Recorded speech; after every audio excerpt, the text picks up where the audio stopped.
So most people think selling a business is a dream come true, that you build it, you sell it, you cash out, and you go off into the horizon and live happily ever after. But that's not usually how it works. When I first tried to sell my company, I was told it was worth $0. And then 3 years later, I sold it for $26 million. But what actually happens when you sell your company? Was it even worth it? What don't they tell you? Here's the full story.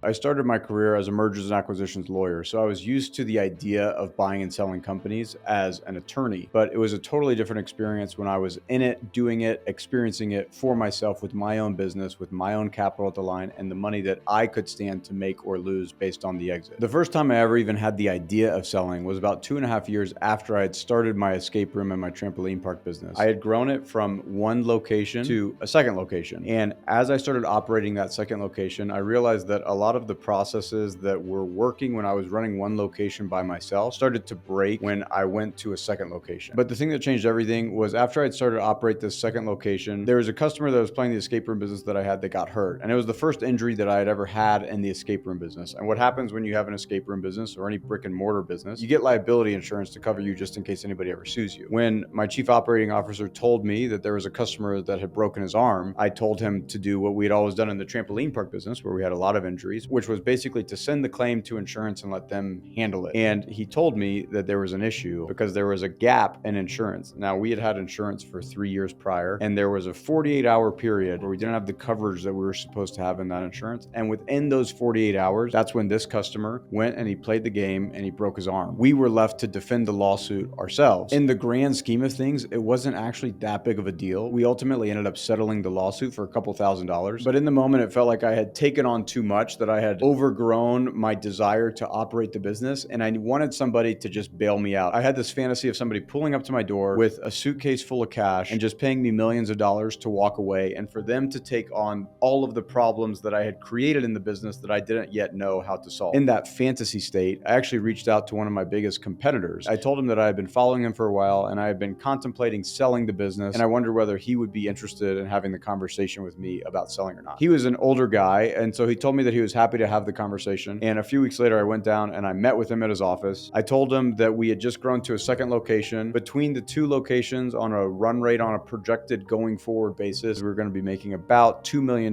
net per year. So I thought maybe that would be enough to make him interested in buying the business. And so I walked him through the brands that we had back then. It was a brand called Alcatraz Escape Games, a brand called Airborne Trampoline Park, and this new brand that I had started called Labyrinth Reality Games. I was trying to pitch him on how these three brands kind of work together as this synergistic whole. He asked me to send him the financials, which I ultimately did. And 2 days after sending him the financials, he called me. He said, "Raleigh, I have bad news for you. You're making $1 to $2 million a year on a projected basis, but I can tell you that your business is worth no money right now, because what you have is a business that requires you to be at the very center of it. No one, not even us, we can't go in and we can't figure out how to run an escape room business while also running a trampoline park business, while also running this new brand that you haven't really figured out yet. Even with the extra $1 million to $2 million a year in profit, the problems that we would have in running this thing would just make it not worth our time to get involved, even to make the extra profit. You couldn't give this business away to us for free." And in that moment, I realized that I had made a big mistake that I see a lot of entrepreneurs make. And that mistake was, I kept adding products and services that seemed to be profitable. Even though my business was becoming more and more profitable, it was actually becoming less and less sellable. I realized that fantasy of somebody coming to me with a suitcase full of money, it wasn't reality, and I was going to have to build the actual business. There was no white knight that was going to come and save me from all the problems that I had created in the business. I had to get to work figuring out how to build an enterprise that actually has value, instead of a business that may generate profit, but profit that only I can handle because it's too complex for somebody else to manage. That rock bottom moment of hearing that my business was worth no money, that actually started me on this new journey to figure out how I could build an enterprise that was exitable. I wanted to figure out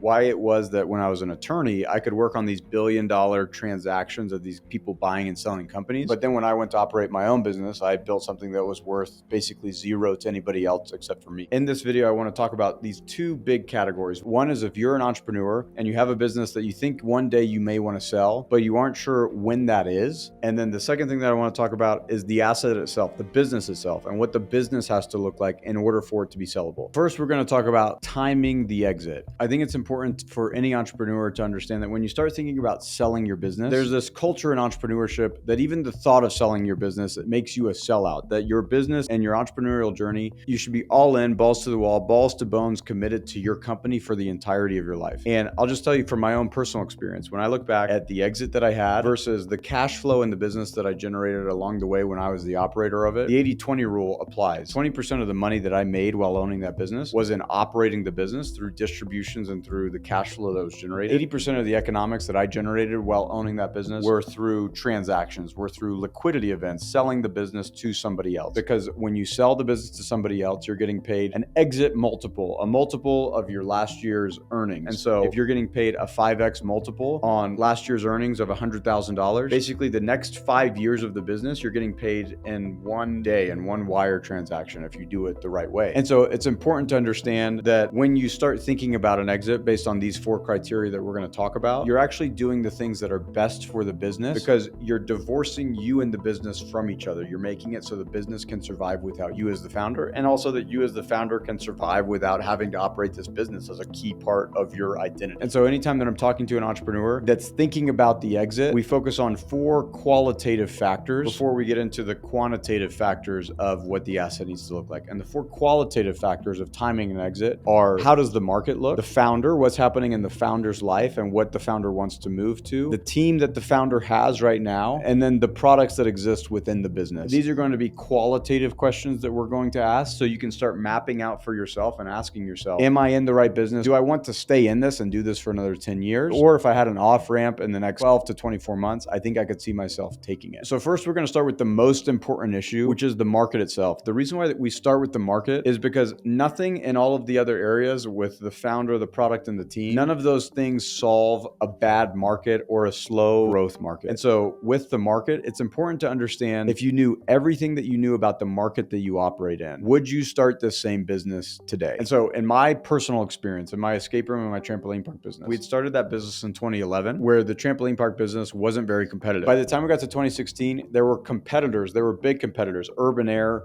Circus Tricks, Sky Zone, Altitude. There were big franchise competitors that had entered the market and that had saturated a lot of the potential growth areas. And that was part of the reason why I went to escape rooms as this new alternative that we wanted to explore. But by the time we got to 2018, 2019, escape rooms themselves have become much more competitive. And in the year 2019, there were more escape room closures in the previous year than there were openings, meaning the market was starting to mature. When we started the business, we didn't have to know how to do marketing, email marketing, Facebook advertising. All we had to do was build it and they will come. That was kind of our growth strategy. By the time 2018, 2019 rolled around, it was obvious that there were no more greenfield markets, just wide open opportunity in order to able to grow into. And any growth within any location was going to have to come out of the pocket of one of our competitors, which meant growth within the market was much more complicated and difficult than it was when we had started. And so at that moment, my brother and I, who I was running the business with, we kind of decided this market is materially different than the market that we entered into. And that got worse over COVID. COVID changed that in a drastic way. It made it even more competitive than we thought that it was. COVID opened our eyes to the idea that we thought that we had a recession-resistant business, that people would always pay $12, $14, $15 in order to have their kids out of the house for an hour or two. COVID showed us that while we may have had a recession-resistant business, we did not have a pandemic-resistant business. I knew that for the foreseeable future, the market was going to be more difficult than it was in the past. It wasn't going to be less difficult. And so that was one of the reasons why I decided to start getting my business ready to be sold. The second qualitative factor is the founder, you, the entrepreneur. Where do you find enthusiasm? Where does your interest lie today relative to when you started the business? For me in my business, I started the business as a refugee from the practice of law. I didn't want to practice law, and so the escape room and the trampoline park thing was a great alternative to the practice of law. But I could see for myself 10 years down the road, I couldn't imagine myself running a trampoline park or an escape room business for the rest of my life. It felt like this dumb idea that I was able to execute on. For me, when I had started the business, I was ecstatic to be in the family entertainment business because it wasn't practicing law. That was basically my only rubric that I cared about. But by the time I had started operating it and got into the reality of operating a family entertainment business where the majority of your employees are low-wage high school workers, I realized that my interests were drawn to other places. And also, in that time, I went from having one child to having 3 kids. We had identical twins in 2018, and I needed to spend more time at home than I previously was. And running brick and mortar locations in 3 different states, which is what we ultimately grew to, it was very difficult for me to spend the time at home while also operating the business. My life as a founder started to change, and my interest drew me elsewhere. When I talk to a lot of founders about when they're looking at selling their business, it almost always comes down to the idea, I started this business a long time ago. I've had a good run, but something has happened in my life where I can see the finality of my life, either a divorce or a death, a parent dies, a parent gets sick, they need to be at home for whatever reason, and their interests no longer reside in the business like they at one point did, and they want to free up their time to pursue something else. The third question is the team. Your team that you have right now, if you knew everything that you know about them right now, would you hire all of them back at the positions and at the salaries that they have? This is an important question when you're thinking about selling, because if you feel like your team is improperly tooled to take your business to the next level of growth, then one of the first things you probably need to do is solve the issues within your team, so that way a new buyer can come in and see the growth potential within the team that you have. One of the interesting things that you'll find when you think about selling your business is it's a lot like selling a house. If you've ever gone to sell a house, you realize that all of the projects that you've put off that your spouse has been nagging you about, you need to get the walls painted, you got to get the plumbing fixed, you have the toilet that's running, you have to finally renovate the kitchen. All of the work that you've been putting off, you finally go and you put all of the work into the house that you haven't wanted to do. And sometimes people realize, I actually don't want to sell this house. I think I could see myself living here for the foreseeable future. I just needed to make it how I wanted it. Now that I've done that, I actually like staying here. So we've had the experience before. When we go through and we start solving the systematic problems that are impediments to them selling their business, that they decide that they actually want to keep the business. And we've had plenty of clients that have gone from wanting to sell to then wanting to be acquirers, that we've helped them go and make acquisitions instead of disposing of their own business. The team is something that's worth looking at. Is it true that you really want to sell your business and you don't want to be in this business anymore? Or do you really just need to fire a couple people that you've been putting off and you don't know how to have that difficult conversation with them? Because if that's the case, you'll make so much more money by just firing the people that you've been putting off, or bringing in the people that take the business to the next stage of growth that you need to do in order to get the highest exit multiple that you want anyway, instead of selling the business and paying the taxes on it. And then the last thing is product and brand. With product, there are more qualitative things that we tend to look at with product, but the high level idea is, how does your product stack relative to your competition, and how much investment would it require in your business right now in order to take it to the next level? One of the easiest ways to figure out this question is simply, how much of your business is based on word of mouth referrals versus you being able to acquire new customers because you're a great marketer instead of a great product builder? If your business is in a state where your product has lagged behind due to underinvestment by you as the entrepreneur in the product, then the question is, how expensive is it going to be to catch up? Or does it make sense to just cut bait, or to potentially pivot to a market where the product can be more competitive? So in my business, when we sold the escape room business and the trampoline park business, we were by far the best product within our local market. Our market, because it's a brick and mortar business, we weren't competing with people in other states. We were simply competing with the people within a 10, 15, 20 square mile radius of the locations that we were operating. And when we sold, we had the best Google reviews, we had the best investment in the product, we had the cleanest facilities. Our product was very, very good. And so we wanted to make sure that we were able to sell the business without having to do a bunch of reinvestment into the business that would show on the books, that would make it look like to a new buyer that it was a very capital intensive business to maintain. Those are the four broad areas that I talk with founders about in terms of timing the exit. And is now the right time? Is 12 months from now the right time? Is never the right time? If you feel market headwinds instead of tailwinds, then it may make sense to get ready to sell. If you as the founder feel pulled to other interests than what you're currently focused on right now, that will eventually show on the P&L, and it may make sense to get ready to sell. If you have a team that you feel like poised for growth and presents well, then that means that you have a shorter path to exit, that you can sell the business with the team that you have right now. If your product is competitive and you get high word of mouth, net promoter scores, then it could be interesting to look at a shorter time horizon for a sale. The next four things are about the asset itself. One of my favorite stories from Greek mythology is the story of the Minotaur. You'd have all of these citizens that get sacrificed to the Minotaur. They have to enter into the labyrinth, this dark maze. Ultimately, this man/bull called the Minotaur was this animal that would kill all of the people that would go into this labyrinth. And I feel like so much of entrepreneurship is similar to that. Everyone goes into entrepreneurship thinking that they are optimizing for freedom, and they realize once they get into the labyrinth of entrepreneurship that it's very, very difficult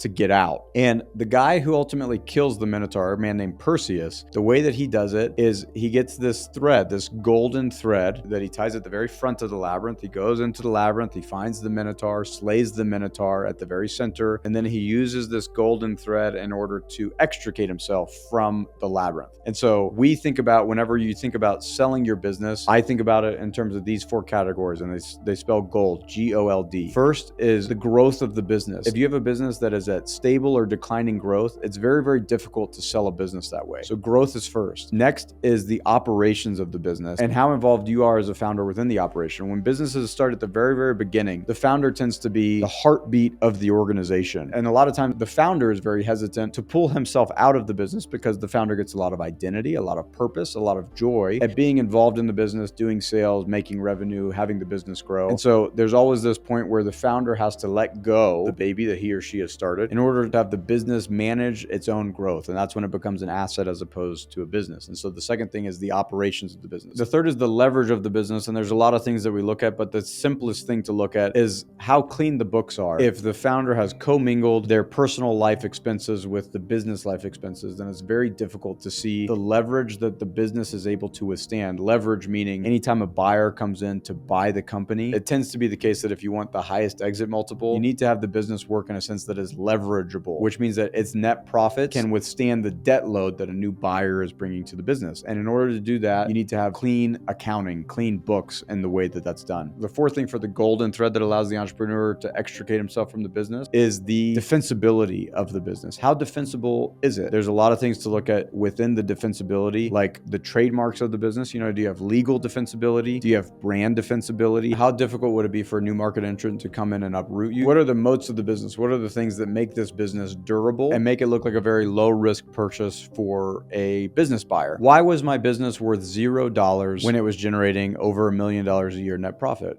It was for these four reasons. The growth of the business was okay, but we were growing by adding locations, and it was obvious that was going to be more and more difficult as time went on. We weren't growing at the time that I was worth $0. We weren't growing within the four walls of the locations. The locations themselves were growing at a very slow rate, and we were getting growth by geographical expansion as opposed to per unit growth growing within the location. Operationally, we were a shit show. If the ownership group were to keel over and die, the businesses would be in total chaos within a week. It was very unclear how the three brands interacted with each other and drove synergies between the three. We hadn't really solved that. Third, leverage. We actually ran pretty clean books because there were multiple owners of the business, and so there was no founder that was running personal expenses through. So we were actually good on the leverage. And then on the defensibility, when I originally got the offer for Zero, I didn't have any of my trademarks. I hadn't spent any time trying to think of how defensible are these brands. After this, I did get trademarks on all of those brands, and I did focus more on the defensibility. And so under the gold rubric, it was really the operations and the growth that we hadn't really solved, that I needed to stay and continue to work in the business in order to go from $0 of enterprise value to $26 million of enterprise value. So that process of de-risking that asset ultimately took me 3 years in order to get done, but that was what was required in order for me to maximize my exit value. And so if I were to do it all over again, the big change in my mindset would be, I think that a lot of entrepreneurs think that building something to sell it makes it a shittier asset because you just don't care about it as much as thinking that you're going to hold it for the rest of your life. But I think that's really, really, really, really, really, really dumb. I just think that's not true. Whenever I'm building now, the companies that I own today, I'm always paying attention to what will detract from my exit value and what will be accretive to my exit value, what will add to my exit value. And those things include things like not running my personal expenses through the business, making sure that I'm not trying to underreport taxes for the maximum amount, because those tax returns can ultimately come and bite me in the ass whenever I need to get underwriting for a loan for an acquisition. And so now I look at businesses that are run with an exit in mind, that they submit themselves to a rigor within the business, within the accounting and within the growth strategy and within the documentation, that those are holding it with no exit in mind tend to not have. And the reality of it is there's 100% chance that you're going to exit your business. In 100 years from now, either your business will be run by somebody else because you're dead, or your business is dead. And so the question isn't whether or not you're going to exit your business. It's only whether or not you're going to get paid to exit your business. I know for me, an interesting thing that happened for me in my story is after I sold the business for $26 million, 6 months within that exit, my wife was diagnosed with stage 3 breast cancer. And so my entire life changed in an instant. And I was lucky enough to have followed my intuition that I wanted to get out of this business. And so I got out just in the nick of time in order to be focused on my wife's health and being there for my family in a way that I just couldn't have been if I was operating 7 locations in 3 different states like I had been doing prior to selling the business. And so if you're thinking about selling your own business and want some help in the process, then check the link in the description and we can hop on a call and I can help you through the process every step of the way. If you're not at that stage yet, but think you may one day get there, then check out my newsletter where I break down how to build a valuable business, how to follow your own intuition, and how to make sure that the thing that you're doing within your business is the thing that gives you enthusiasm and the thing that maps as closely as possible with your purpose, the thing that you really want to do in your life. Otherwise, check out this video. It's my entire story, and I think you'll find it interesting.